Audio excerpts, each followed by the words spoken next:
ერთის დამა თუ შეიძლება.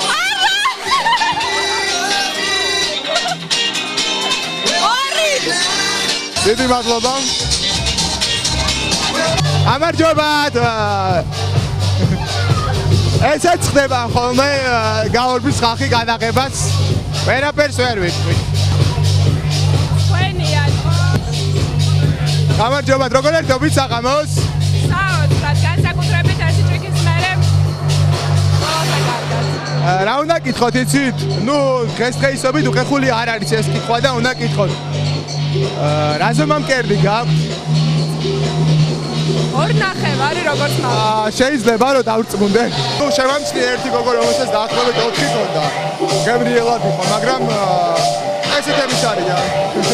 ეს მცირე ლირიული გადახვევა. თბილისში კლუბები იხსნება და იხურება. ბოლო პერიოდში სტანდარტული გასართობი დაწესებულების ვადა რამდენიმე თვეს შეადგენს. ასე რომ შეგვიძლია იუნიკი გამონაკლისად ვაღიაროთ. ის უკვე მთელი 1 წელია სტუმრების სიმცირეს არჩივის. კლუბის რეოპენინგმა ამჟამად არც თუ ხალხმრავლად ჩაიარა. ორგანიზატორების თქმით, საუკეთესო ივენთები ჯერ კიდევ წინაა. ჩვენი სღადაგვრჩენია ამ იმედით ვიღოთ, თორემ ბოლო პერიოდში ყველა კლუბი თუ ბარი ერთმანეთს დაემსგავსა. Мы в старом клубе завели новое сердце.